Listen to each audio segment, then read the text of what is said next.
ഞാനിപ്പോ റാൺ ഓഫ് കച്ചിലാണ്. ചേട്ടൻ ബൈക്കിന്റെ അടുത്ത് നിന്ന് ഒരു ഫോട്ടോ എടുത്തോട്ടെ എന്ന് വെച്ചു. അപ്പൊ ഓക്കെ നിങ്ങൾ പറഞ്ഞു.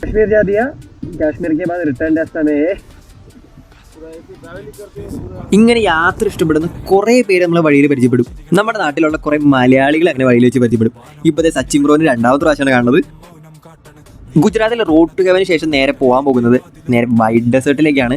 വൈറ്റ് ഡെസേർട്ടിലേക്ക് പോണ വഴിക്ക് തന്നെ ഏകദേശം വഴികളൊക്കെ വെള്ളം വിരിച്ചു തുടങ്ങി. ഇതൊക്കെ ഉപ്പാണ്, ഉപ്പിൻ്റെ അംശങ്ങളാണ് ഈ വെള്ള കളർ ഉണ്ടാക്കുന്നത്. അങ്ങനെ സൺസെറ്റ് ആവാറായി. പക്ഷെ വെളിച്ചം പോണേക്ക് മുമ്പ് തന്നെ വൈറ്റ് ഡെസേർട്ടിൽ എത്തി. വൈറ്റ് ഡെസേർട്ടിൽ പിന്നെ കുറച്ച് നേരം ഇരിപ്പായിരുന്നു. അവിടെ വെച്ച് നമ്മൾ ഒറ്റയ്ക്ക് യാത്ര ചെയ്യുന്ന കാണുമ്പോൾ കുറേ പേര് നമ്മുടെ അടുത്ത് സംസാരിക്കാൻ വരും. രാത്രി സ്റ്റേ ചെയ്യാൻ എവിടെയാണോ നോക്കുന്നത്, സ്ഥലം വേണോ, അതുപോലെ തന്നെ ഇരുന്നിട്ട് നമ്മുടെ ക്യാമറയ്ക്കും കാണുമ്പോൾ ബ്ലോഗറാണെന്ന് ചോദിച്ച് സംസാരിക്കാൻ വരും.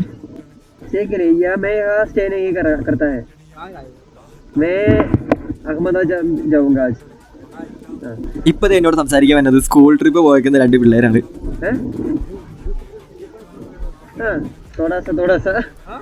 थोड़ा वीडियो बनाता है. आप यहाँ से हो, कहाँ से हो? गुजरात से. അങ്ങനെ വൈറ്റ് ഡെസേർട്ടിൽ നേരെ അഹമ്മദാബാദ് പോണ വഴിക്കാണ്. അങ്ങനെ അവിടെ ചായ കുടിക്കാൻ നിർത്തി കഴിഞ്ഞപ്പോൾ ഗുജറാത്തിൽ തന്നെ കുറേ ലോക്കൽസൊക്കെ നമ്മുടെ യാത്രയുടെ കഥയ്ക്കും കേൾക്കാനായിട്ട് വന്നിരിക്കുകയായിരുന്നു. അങ്ങനെ കുറച്ച് നേരം അവരോടൊക്കെ സംസാരിച്ച ശേഷം അവിടെ നിന്നും ബൈ പറയാണ്. രാത്രി അഹമ്മദാബാദ് എത്തണമെന്ന് ഭയങ്കര ആഗ്രഹമുണ്ട്. പക്ഷേ ഈ ഒരു പോക്ക് പോയി കഴിഞ്ഞാൽ എനിക്ക് എത്തുമെന്ന് തോന്നുന്നില്ല. അങ്ങനെ ഭക്ഷണം കഴിക്കാനായിട്ട് ചെറുതായിട്ടൊന്ന് വണ്ടി നിർത്തി കഴിഞ്ഞ് കഴിഞ്ഞപ്പോൾ പിന്നെയും കുറേ പിള്ളേരൊക്കെ ഇരുന്നിട്ട് വണ്ടിയുടെ അടുത്ത് വന്നു. അതുപോലെ തന്നെ കുറേ ഫാമിലിയൊക്കെ ഇരുന്നിട്ട് വണ്ടിയുടെ ഒപ്പം ഫോട്ടോ എടുക്കാൻ പറ്റുമെന്നൊക്കെ ചോദിച്ചു. അപ്പോൾ അങ്ങനെ അവരൊപ്പം ഇങ്ങനെ ഫോട്ടോ എടുത്തു, കാര്യങ്ങളൊക്കെ സംസാരിച്ചു, യാത്രയുടെ വിശേഷങ്ങളൊക്കെ ചോദിച്ചു. അങ്ങനെ അവിടെ നിന്ന് ഒരു ചെറുതായിട്ട് ഭക്ഷണമൊക്കെ കഴിച്ചതിന് ശേഷം നേരെ അടുത്ത സ്ഥലത്തേക്ക് പോകുമ്പോൾ അങ്ങനെ അവിടെ നിന്ന് പോകുന്ന വഴിക്ക് ഇന്ന് രാത്രി പെട്രോൾ പമ്പിൽ ടെൻ്റ് അടിക്കാന്ന് വെച്ച്. പെട്രോൾ പമ്പിൻ്റെ അവിടെയും കുറേ പിള്ളേരൊക്കെ ഉണ്ടായി. നമ്മുടെ വീഡിയോക്ക് യൂട്യൂബിലേക്ക് ഇടാൻ പറ്റുമെന്ന് ചോദിച്ചു. അങ്ങനെ അവിടെ സംസാരിച്ചുകൊണ്ടിരുന്ന് പിന്നെ പെട്രോൾ പമ്പിൻ്റെ അവിടെ ടെൻ്റ് അടിച്ചോളാൻ പറഞ്ഞു. അങ്ങനെ പെട്രോൾ പമ്പിൻ്റെ അവിടെയുള്ള എയർ അടിക്കുന്ന സ്ഥലത്ത് ടെൻ്റ് അടിച്ചോളാൻ പറഞ്ഞു. അവിടെയാണെങ്കിൽ തണുപ്പ് കുറവായിരിക്കും എന്ന് പറഞ്ഞിട്ട് അവിടെ ടെൻ്റ് അടിച്ചോളാൻ പറഞ്ഞു. അങ്ങനെ അവർ പറഞ്ഞ പോലെ തന്നെ അവിടെ ടെൻ്റ് അടിച്ച് അതിനുശേഷം പിന്നെ അഹമ്മദാബാദിലേക്കുള്ള യാത്രയാണ്.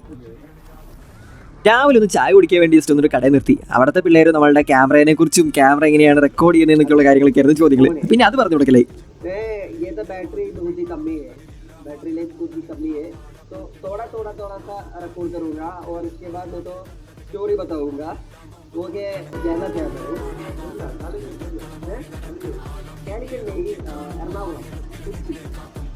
ഇനി നേരെ പോകുന്നത് അഹമ്മദാബാദ് വഴി നേരെ സ്റ്റാച്യു ഓഫ് യൂണിറ്റി കാണാനാണ്.